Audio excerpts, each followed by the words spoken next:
साथियों, आप सभी का इस प्लेटफ़ॉर्म पर स्वागत है।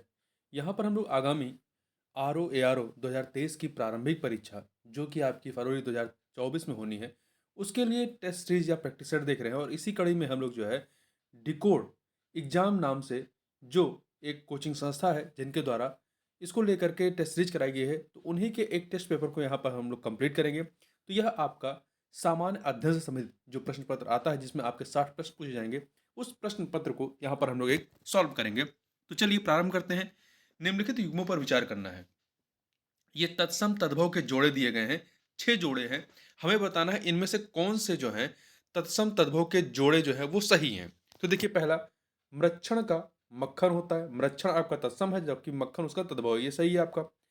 दूसरा, वानर का बांदर नहीं होता है, बल्कि वानर का जो तद्भव होगा वो बंदर होता है। ठीक है। दर्शन का जो तद्भव होगा ये दर्शन इस प्रकार से होगा। अकार्य का अकाम नहीं होता है, अकाज होता है तद्भव। तो आपका दूसरा, तीसरा, चौथा गलत है। जबकि आपका पांचवा, वृक विक्र वृक का भेड़िया होता है और द्विशाखिका का वैशाखी तद्भव होता है। तो इस प्रकार से आपका सही कौन सा है? तो पहला, पांचवा और छठा। पहला, पांचवा, छठा, इसलिए सी ऑप्शन हो जाएगा। आगे बढ़ते हैं। अगला प्रश्न, निम्नलिखित में से कौन सा कथन सही नहीं है? कौन सा कथन सही नहीं है? देखिए, धरित्री का तद्भव रूप क्या होगा? धरती, सही है। शमश्रु शब्द का तद्भव रूप अश्रु होता है, ये कथन गलत है, क्योंकि शमश्रु शब्द का तद्भव रूप क्या होता है? मूछ होता है। ठीक है, इसलिए बी वाला गलत है। अटारी तत्सम शब्द नहीं है। अटारी क्या है? तत्सम शब्द नहीं है, बल्कि तद्भव है। जलद जो है ये तत्सम शब्द है। आगे चलते हैं।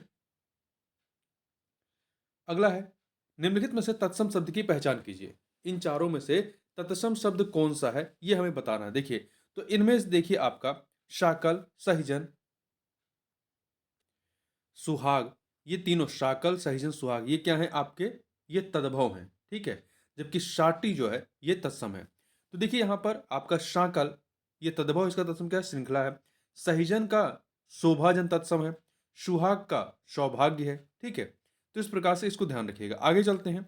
अगला है, निम्नलिखित तत्सम तद्भव तत्सम, निम्नलिखित तद्भव तत्सम मतलब पहले तद्भव है फिर तत्सम है, युग्मों पर विचार कीजिए और कूट से सही विकल्प का चयन कीजिए। तो देखिए यहाँ पे दो युग्म दिए गए हैं। इसमें आपका मोर का मयूर, देखिए मोर का तत्सम जो है, मोर का तत्सम मऊर ना होकर के मयूर होता है। ठीक है। इसलिए पहला वाला आपका गलत है। मोर आपका क्या है? तद्भव है, इसका तत्सम जो है मयूर इस प्रकार से होता है। वहीं दूसरा, टूटना का टूटना का जो है तत्सम क्या होगा? टुटते। तो ये सही है, तो यहां पर केवल दूसरा वाला कथन सही, इसलिए बी ऑप्शन हो जाएगा। आगे बढ़ते हैं। अगला है, निम्नलिखित कथनों पर विचार कीजिए। यहाँ पे 4 कथन दिए गए हैं, बताना है सही कौन सा। तो देखिए, कौन सा कथन सही नहीं है ये बताना है। तो आप देखें यहाँ पर, पहला, मक्खी शब्द का तत्सम रूप माछी है, गलत। मक्खी का तत्सम रूप क्या होगा? मक्खी का जो तत्सम होगा मच्छिका होगा। और हल्दी शब्द का तत्सम रूप हरिद्रिका नहीं हरिद्रा होगा। इसलिए पहला और दूसरा दोनों गलत है। तीसरा, हुलास शब्द का तत्सम रूप क्या होगा? उल्लास होगा। नारियल शब्द का तत्सम रूप क्या होगा? नारिकेल होगा। तो गलत कौन सा है? पहला और दूसरा, इसलिए सी ऑप्शन हो जाएगा। आगे बढ़ते हैं। अगला है, तत्सम से तद्भव बने सही शब्द युग्म को खोजना है। तत्सम से तद्भव बने सही शब्द युग्म को खोजना है। देखिए, करपर, करपर का, यहां देखिए करपर क्या होगा? यहां पे कपूर होना चाहिए, कर्पूर, इस प्रकार से। यहां पर करपर ना होकर के खप्पर का क्या होगा? खरपर होगा। ये खरपर, खप्पर का, देखिए खरपर आपका क्या है? तत्सम है, और इसका तद्भव क्या होगा? खप्पर हो जाएगा। इसी प्रकार से करकट, करकट जो है तद्भव है, इसका तत्सम क्या होगा? सॉरी, करकट जो है आपका तत्सम है, इसका तद्भव क्या होगा? केकड़ा होगा, ना कि कपड़ा। इसी प्रकार से घट, घट तत्सम है, इसका तद्भव क्या है? घड़ा। ये आपका सी वाला जो है सही है। खरजू, खरजू का जो तद्भव होगा वो क्या होगा? खुजली या खाज होगा, खुजली या खाज होगा। और खुर जो है, खुर तद्भव है, इसका तत्सम क्या है? छुर होगा। आगे बढ़ते हैं। निम्नलिखित में से कौन सा तद्भव रूप है? यहाँ पे 4 चीजें देखिए, कौन सा तद्भव है? गीध, गुहा, गौर, गोस्वामी। तो इसमें से गीध जो है, गीध ये आपका क्या है? तद्भव है। ये तद्भव है, जिसका तत्सम क्या होगा? तत्सम गृध्र होगा। क्या होगा? गृध्र होगा। आगे बढ़ते हैं। काठ का तत्सम रूप क्या होगा? काठ का तत्सम रूप क्या होगा? काष्ठ होगा। क्या होगा? काष्ठ होगा। ठीक है। और कोठा का तत्सम रूप क्या होगा? कोष्ठ होगा। आगे चलिए। अगला है तत्सम शब्द है, इन चारों में से कौन सा तत्सम शब्द है? क्लिष्ट, कठोर, कठिन, मजबूत। तो इसमें क्लिष्ट जो है वो आपका क्या है? तत्सम है। क्लिष्ट तत्सम है। और जबकि अन्य तीनों जो हैं आपके कठिन, मजबूत, कठोर, ये क्या है? तद्भव है। आगे चलते हैं। उन्मेघ किस प्रकार का शब्द है? उन्मेघ जो है ये तद्भव है।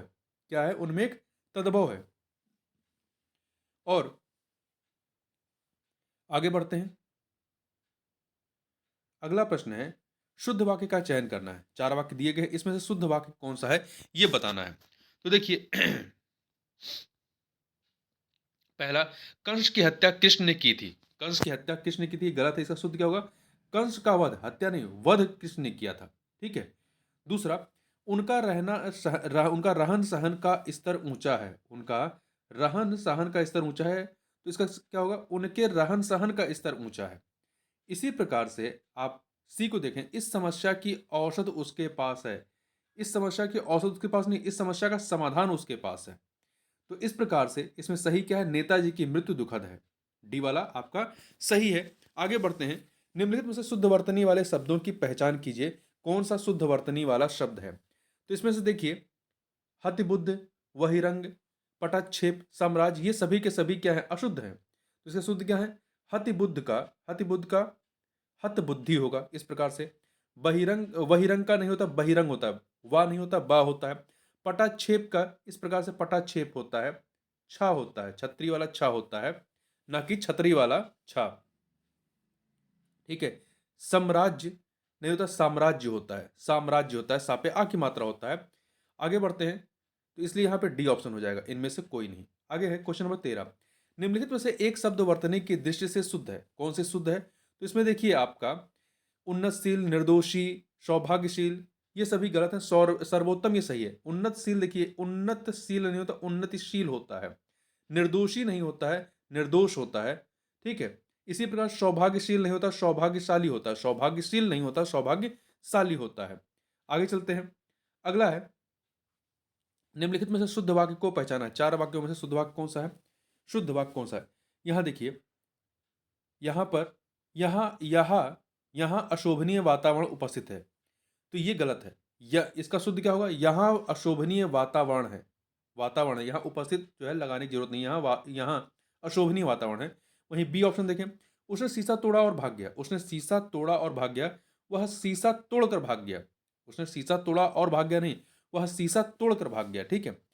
सी ऑप्शन देखें, वह यहां आए बिना नहीं रह सकता है। वह यहां आए बिना नहीं रह सकता, ये सही है। डी देखें, यह बात कदापि भी सत्य नहीं हो सकती। यह बात कदापि सत्य नहीं हो सकती। कदापि और भी दोनों के साथ नहीं आएंगे। यह बात कदापि सत्य नहीं हो सकती, ये सही होगा। आगे बढ़ते हैं। शुद्ध वाक्य को पहचानना है। चार वाक्यों में से शुद्ध कौन सा है? तो आप देखें यहां पर शुद्ध कौन सा है। पहला, पुस्तक विद्वानी से लिखी गई है। नहीं। पुस्तक विद्वतापूर्ण लिखी गई है। नहीं। पुस्तक विद्वतापूर्वक लिखी गई। पुस्तक जो है विद्वतापूर्वक लिखी गई है, ये कथन आपका सही है। पुस्तक बुद्धिमानी द्वारा लिखी गई, ये गलत है। आगे बढ़ते हैं। अगला है, वर्तनी की दृष्टि से अशुद्ध शब्दों का चयन कीजिए। चार शब्द यहां पर दिए गए हैं, बताना है इनमें से अशुद्ध कौन से हैं। तो जिजीविषा, चार दीवारी, अधिशासी, अनुग्रहित, ये सभी के सभी अशुद्ध हैं। शुद्ध क्या होंगे? देखिए, जिजीविषा, यहाँ पे पहले जा पे छोटी की मात्रा होगी। ठीक है। इसी प्रकार से चार दीवारी नहीं होती, चार दीवारी होती है। चार दीवारी नहीं होती बल्कि चार दीवारी होती है। अधिशासी, और क्या था आपका? अधिशासी। तो अधिशासी में देखिए, यहाँ पे पेचरुआ वाला शाह नहीं होता बल्कि छोटा सा होता है अधिशासी में। अनुग्रहित में, अनुग्रह में इस प्रकार से नहीं होता, अनुग्रहित, गा में इस प्रकार से गा रहेगा। ठीक है, अनुग्रहित। आगे बढ़ते हैं।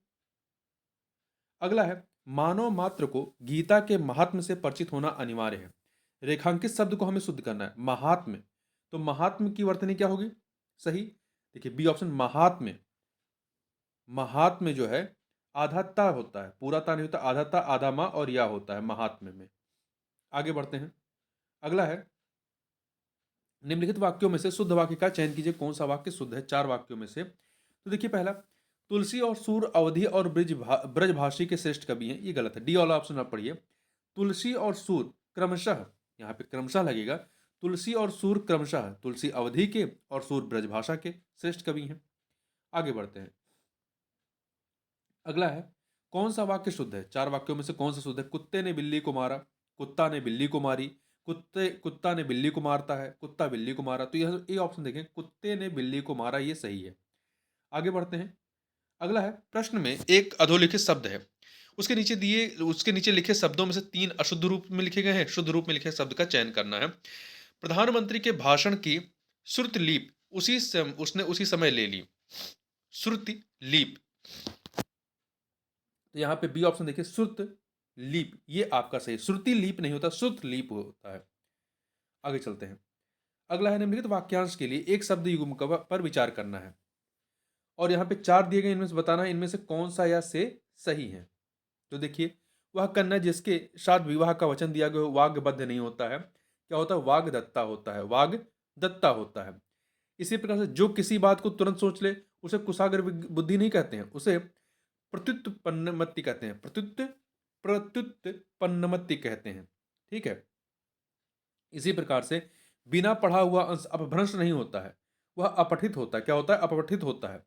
आगे बात करें, सवाल जवाब, बहस हुज्जत या दिए गए उत्तर पर उत्तर, ये उत्तरोत्तर नहीं होता बल्कि क्या होता है? प्रत्युत्तर होता है। तो इस प्रकार से चार के चारों क्या हैं? कोई भी सही नहीं है, इसलिए डी ऑप्शन। आगे बढ़ते हैं। अनेक शब्दों के लिए एक शब्द का गलत युग्म चुनिए, कौन सा? देखिए, जो इंद्रियों को वश में कर ले उसे इंद्रिय निग्रहवान कहते हैं, सही है। अगहन व पूष मास में पड़ने वाली ऋतु क्या होती है? हेमंत होती है। अगहन व पूष मास में पड़ने वाली ऋतु हेमंत होती है। इसी प्रकार से जिसकी सीमा हो उसे असीम कहते नहीं, जिसकी सीमा हो उसे ससीम कहते हैं। उसे क्या कहते हैं? ससीम कहते हैं, ना कि असीम। तो सी वाला सही नहीं है। जैसा कि साधारण रूप से मालूम पड़ता है, इसके लिए एक वाक्य होगा, एक शब्द क्या होगा? प्रतीयमान, प्रतीयमान होगा। जिसके सिर पर बाल ना हो, जिसके सिर पर बाल ना हो उसके लिए वाक्यांश के लिए एक शब्द क्या होगा? खल्लवाट होता है, खल्लवाट। जबकि गलितांग मतलब क्या होता है? जिसके अंग प्रत्यंग गल गए हों। क्षीणार्थ, जिसकी संपत्ति नष्ट हो गई हो। आगे चलते हैं। अगला है, निम्नलिखित युग्मों पर विचार करना है। दो युग्म दिए गए हैं और बताना है इनमें से कौन से या से सही है। तो देखिए, जिसे पुण्य कार्य हेतु प्राण दिया हो, जिसे पुण्य कार्य हेतु प्राण दिया हो उसे विश्वात्मा कहते हैं, नहीं। जिसने, यहाँ जिसे नहीं, जिसने पुण्य कार्य हेतु प्राण दिया हो उसे हुतात्मा कहते हैं। कहते हैं हुतात्मा कहते हैं। जैन धर्म में सूर्यास्त से पहले किया जाने वाला भोजन पृथऊ कहलाता नहीं, अथऊ कहलाता है। जैन धर्म में सूर्यास्त से पहले का भोजन अथऊ कहलाता है, इसलिए दोनों के दोनों गलत हैं, डी ऑप्शन। निम्नलिखित में से कौन सा विकल्प ठीक सही सुमेलित है या सही विकल्प सही सुमेलित है? देखिए, साहित्य से संबंध रखने वाला लेखक नहीं कहलाता, साहित्यिक कहलाता है। क्या कहलाता है? साहित्यिक। उसके लिए एक शब्द है, जो बहुत बात करता हो वचनीय नहीं होता है, बहुभाषी होता है। जो बहुत बातें करता हो, बहुभाषी। वह स्त्री जिसे पति ने त्याग दिया हो कुलटा नहीं होता, परित्यक्ता होता है।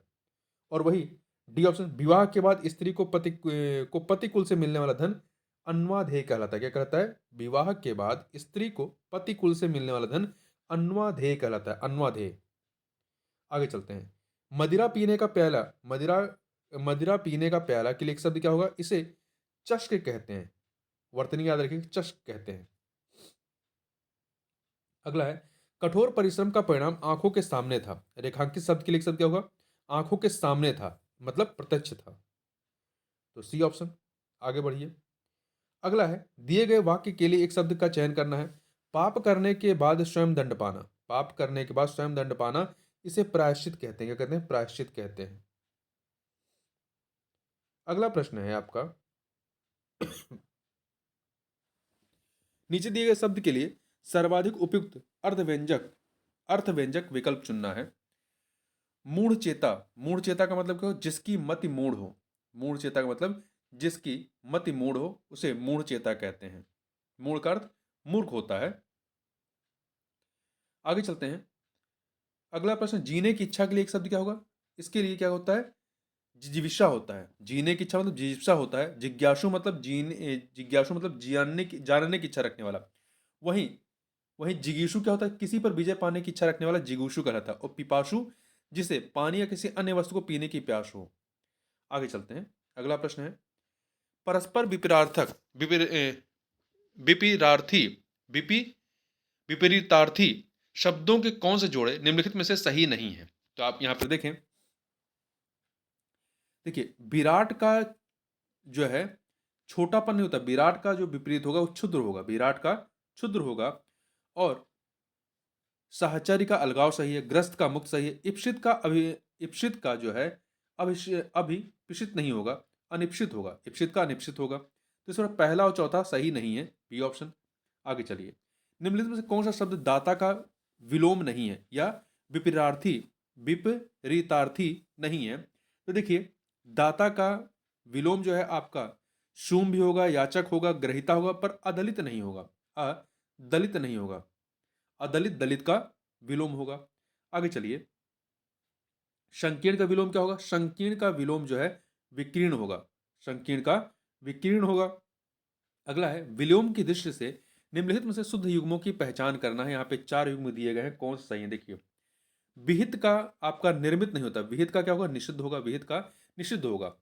इसी प्रकार से महात्मा का दुरात्मा होगा, संकीर्ण का विकीर्ण, संकीर्ण का जो है विकीर्ण सही है। और विवाद का संवाद नहीं होगा, विवाद का क्या होगा? निर्विवाद होगा। तो यहां पर सही कौन सा? दूसरा और तीसरा, डी ऑप्शन। आगे बढ़ते हैं, विस्तार का सर्वाधिक उपयुक्त विलोम शब्द क्या होगा? विस्तार का क्या होगा? संक्षेप होगा, विस्तार का संक्षेप हो जाएगा। यौवन का विलोम क्या होगा? यौवन का विलोम जो है वो आपका वार्धक्य होगा, क्या होगा? वार्धक्य होगा, ठीक है, वार्धक्य या बुढ़ापा। जबकि वृद्ध का युवा तथा युत्सा का युयुत्सा युयुप्सा जो है ये मैत्री का विपरीतार्थी है। आगे बढ़ते हैं, निम्नलिखित वाक्य में रेखांकित शब्दों के विलोम के लिए 4 विकल्प दिए गए हैं। उचित विलोम छाड़कर उसे चिन्हित करना है। उस कृपण व्यक्ति के चर्चे दूर दराज तक होने लगे। तो यहाँ पे कृपण का क्या होगा? कृपण का जो है कंजूस का दानी हो जाएगा। आगे बढ़िए, कौटिल्य का विलोम क्या होगा? कौटिल्य का विलोम जो है वो आर्जव होगा, कौटिल्य का आर्जव हो जाएगा। आगे चलते हैं, एकत्र शब्द का विलोम क्या होगा? एकत्र का जो है विकीर्ण होगा, एकत्र का विकीर्ण हो जाएगा। और सुषुप्त का विलोम क्या होगा? सुषुप्त का विलोम जागृत होगा, सुषुप्त का विलोम जागृत होगा। और सुमत का विलोम कुमत होगा, समष्टि का विलोम व्यष्टि हो जाएगा, विधि का विलोम निषेध हो जाएगा, विधि का निषेध हो जाएगा। निम्नलिखित में से विशेषण शब्दों को चुनिए, कौन से शब्द जो है विशेषण है? देखिए यहाँ पे 5 शब्द दिए गए हैं, इनमें से हमें विशेषण चुनना है। तो इसमें आप देखिए, संपत्ति जो है विशेष्य है, संपत्ति क्या है? विशेष्य है, इसका विशेषण क्या होगा? संपन्न होगा, तो पहला नहीं है। दूसरा, हवाई, हवाई जो है विशेषण है, हवाई विशेषण है जिसका विशेष्य क्या है? हवा है, तो दूसरा हो गया। फिर आपका संपादक, संपादक क्या है? संपादक विशेष्य है, संपादक विशेषण नहीं बल्कि विशेष्य है, इसका विशेषण क्या होगा? संपादकीय होगा। शहादत विशेष्य है, इसका विशेषण क्या होगा? शहीद होगा। बर्फीला, बर्फीला क्या है? विशेषण है, बर्फीला का विशेष क्या होगा? बर्फ होगा, ठीक है। तो आपका 5वां सही है, 2 5 6 साध्य, साध्य आपका विशेषण है, इसका विशेष्य क्या होगा? साधन होगा। तो आपका 2 5 6 आपका सही होगा, 2 5 6, मतलब हवाई, बर्फीला, साध्य क्या है? ये विशेषण है। आगे चलते हैं, अगला है, निम्नलिखित में से असंगत विकल्प का चयन कीजिए। गणनावाचक विशेषण सवा, ढाई, 3.5 ये गणनावाचक है। क्रमवाचक विशेषण तीसरा, चौथा, पांचवा। आवृत्तिवाचक विशेषण दो, दो दो, सवा सवा, प्रत्येक, ये जो है आपका ये आवृत्तिवाचक विशेषण नहीं है, ठीक है।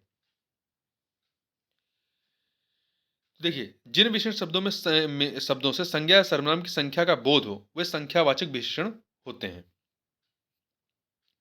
जैसे 4 गिलास, 2 सेब, 6 कलम इत्यादि। समुदाय बोधक विशेषण जैसे कि आपका 8 हो, 1 दर्जन, 1 जोड़ी, ये समुदाय बोधक है। तो यहाँ पे सी वाला जो है आवृत्तिवाचक वाला ये सही नहीं है, क्योंकि देखिए आवृत्तिवाचक विशेषण कैसे होता है? ये दूना, तिगुना, चौगुना, ढाई गुना, 10 गुना इत्यादि, ठीक है। जबकि हर, हर एक, दो दो, सवा सवा, प्रत्येक आदि, ये प्रत्येक बोधक विशेषण है। यहाँ पे जो आपका सी वाला है ये प्रत्येक बोधक विशेषण है, ना कि आवृत्तिवाचक। अगला है क्वेश्चन नंबर 43। इन चारों में से कौन सा एक विशेषण शब्द नहीं है? विशेषण नहीं है मतलब वो विशेष्य है। तो इसमें आप देखिए चारों में से विस्मित, भक्त, बोझिल। विस्मित, भक्त, बोझिल ये क्या है? ये विशेष्य हैं। ये विशेषण है। ये विशेषण है, जबकि स्वाद जो है, स्वाद ये क्या है? विशेष्य है। स्वाद का विशेषण क्या होगा? स्वादिष्ट होगा। स्वाद का विशेषण स्वादिष्ट होगा। इसी प्रकार से विस्मित जो विशेषण है, इसका विशेष क्या होगा? विस्मय होगा। भक्त का भक्ति हो जाएगा विशेष। बोझिल जो विशेषण है, इसका विशेष क्या होगा? बोझ हो जाएगा। आगे चलते हैं। निम्नलिखित में से विशेष पद कौन सा है? चारों में से विशेष पद कौन है? तो शौक, श्रद्धालु, राधे, शारीरिक। इसमें शौक जो है, शौक ये विशेष पद है। शौक के विशेष है, जिसका विशेषण क्या होगा? शौकीन होगा। इसी प्रकार से श्रद्धालु आपका विशेषण है, इसका विशेष क्या होगा? श्रद्धा। राधे, राधे आपका विशेषण है, इसका विशेष क्या होगा? राधा। शारीरिक, विशेष शारीरिक जो है विशेषण है, इसका विशेष क्या होगा? शरीर। आगे चलते हैं। अगला है बुद्धि और संसार संज्ञा शब्दों में एक प्रत्यय जोड़ने से क्रमशः विशेषण शब्द बनेंगे। बुद्धि और संसार जो है संज्ञा शब्दों में एक प्रत्यय जोड़ने से कौन से क्रमशः विशेषण बनेंगे? तो देखिए बुद्धि में एक जोड़िए बौद्धिक और सांसारिक। बौद्धिक और सांसारिक बनेंगे। ये बुद्धि का बौद्धिक विशेषण है, जबकि संसार का विशेषण आपका सांसारिक हो जाएगा। क्वेश्चन नंबर 46 देखते हैं। अधिकार एक विशेष शब्द है। अधिकार एक विशेष, इसका विशेषण क्या होगा? आधिकारिक। अधिकार का आधिकारिक हो जाएगा। इनमें से जो चार ये विकल्प दिए गए, इनमें से विशेषण शब्द कौन सा है? कौन सा विशेषण है? पुराना, लिखता है, लड़का है, लड़का और। तो इसमें विशेषण जो है आपका पुराना, ये विशेषता बता रहा है। आगे चलते हैं। बैताल पचीसी किस विशेषण का उदाहरण है? बैताल पचीसी जो है समुदायवाचक, समुदायवाचक विशेषण का उदाहरण है। अगला प्रश्न है आपका, एक सेकंड।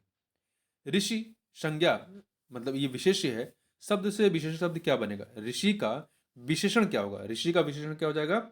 आपका आर्ष हो जाएगा। क्या हो जाएगा? आर्ष हो जाएगा। अगला है इनमें से विशेषण शब्द है कौन सा? चारों में से विशेषण है। तो इसमें देखिए अच्छा जो है, अच्छा, अच्छा विशेषता बता रहा है, इसलिए क्या है? विशेषण है। आगे देखते हैं। अगला प्रश्न, नीचे दिए गए शब्दों के विकल्पों में से एक शब्द पर्यायवाची नहीं है, उसे छांटिए। इंद्र का पर्यायवाची नहीं है। तो देखिए भूपेंद्र जो है इंद्र का नहीं बल्कि राजा का पर्यायवाची होता है। भूपेंद्र जो है इंद्र का पर्यायवाची नहीं है, राजा का पर्यायवाची। जबकि शक्र, शूरपति, पर्वतारी, पर्वतारी ये इंद्र के पर्यायवाची हैं। इंद्र के पर्यायवाची में शूरपति, सचिपति, देवराज, शक्र, पर्वतारी, महेंद्र, मधवा, देवेंद्र इत्यादि आता है। वहीं राजा के पर्यायवाची में नृप, महीप, नरेश, भूप, भूपेंद्र, नरेंद्र, भूपति, नृपति, अहिपति, महीपति, भूपाल, राव, अवनीपति, महिष, पार्थिव, महिपाल, अवनीश, छोड़िव, क्षितपति, अधिपति ये सभी के सभी हैं। अद्रि का पर्यायवाची अर्थ क्या है? अद्रि का पर्यायवाची अर्थ जो है आपका पर्वत होता है। अद्रि का पर्यायवाची पर्वत है। इसके अन्य पर्यायवाची में तुरंग है, धरणीधर है, पर्वत, पहाड़, गिरि, अचल, नग, नग, भूधर, महीधर, शैल, नगपति, शिखर, भू भृत। भू भृत जो है ये आपका पर्वत का पर्यायवाची। धराधर, श्रृंगी। आगे चलते हैं। अगला है निम्नलिखित में सही पर्यायवाची शब्द युग्म कौन सा है? देखिए आपका यहां पर जो है जात वेद लोहे का पर्यायवाची नहीं, जात वेद अग्नि का पर्यायवाची है। ठीक है। जात रूप जो है चांदी के नहीं सोने का पर्यायवाची है। परभृत, परभृत कौवे का नहीं कोयल का पर्यायवाची है। देखिए जात रूप जो है ये आपका सोने और सरस्वती का पर्यायवाची। ध्यान रखिएगा जात वेद जो है अग्नि का है, जात रूप जो है सोने और सरस्वती का है, परभृत जो है कोयले का है ना कि कौआ का, ताम्रचूर्ण जो है मुर्गा का है, ताम्रचूर्ण जो है मुर्गा का पर्यायवाची। ये सही है। आगे बढ़ते हैं। अगला प्रश्न है चांदनी का पर्यायवाची कौन सा नहीं है? इनमें से चांदनी का पर्यायवाची देखिए चंद्रतप, कौमुदी, कौमुदी, ज्योत्सना ये चांदनी के पर्यायवाची हैं। जबकि मयंक जो है ये चांदनी नहीं बल्कि चंद्रमा का पर्यायवाची है। ठीक है। चांदनी के पर्यायवाची में चंद्रतप, कौमुदी, ज्योत्सना, चंद्रकला, चंद्रिका, चंद्रमरीचि तथा अमृतकर्णिका, अमृतकर्णिका, तरंगणी आदि चांदनी के पर्यायवाची हैं। जबकि चंद्रमा के पर्यायवाचियों में देखें तो चांद, हिमांशु, इंदु, विधु, तारापति, चंद्र, शशि, हिमकर, राकेश, रजनीश, निशानाथ, सोम, मयंक, शारंग, सुधाकर, कलानिधि, सुधांशु, निशाकर, शशांक, राकापति, मृगांक, औषधीश, दुजराज, रजनीपति, क्षयनाथ, विश्वविलोचन, रागकेंद्रु, चंद्रिकाकांत, दधिश्रुत, हियदभानु, हियवान, हियकर, मरीचिमाली, छयाकर, नक्षत्रेश इत्यादि हैं। आगे बढ़ते हैं।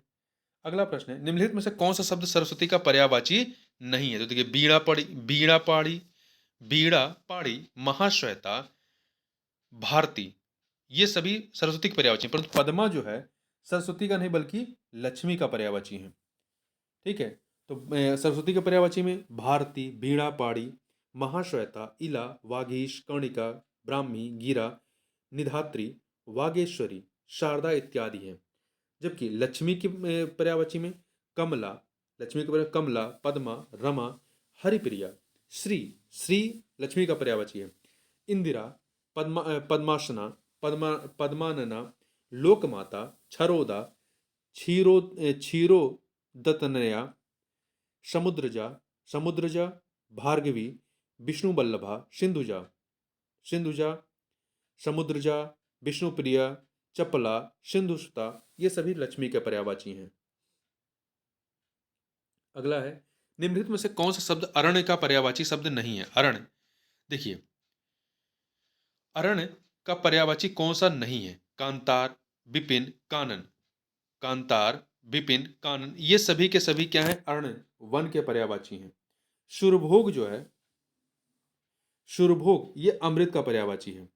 ठीक है, ये अमृत का पर्यायवाची है। आगे चलते हैं। अश्व का पर्यायवाची क्या होगा? अश्व का पर्यायवाची तरंग होगा। अश्व मतलब घोड़ा, नहीं, कौन सा नहीं है, सॉरी, अश्व का पर्यायवाची जो है घोटक है, घोड़ा है। तरंग जो है लहर का पर्यायवाची है। ठीक है, लहर का पर्यायवाची है। घोटक, घोड़ा है, तुरंगबाज, ये सभी अश्व के पर्यायवाची हैं। आगे चलते हैं। अगला है, मार का पर्यायवाची क्या है? मार का पर्यायवाची अनंग, अनंग मतलब कामदेव।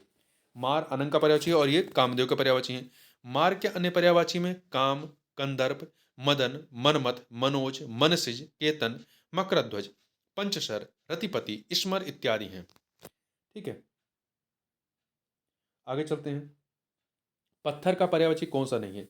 देखिए, पाहन, उपल, पाषाण, ये सभी के सभी पत्थर के हैं। उरग जो है, उरग सांप का पर्यायवाची होता है।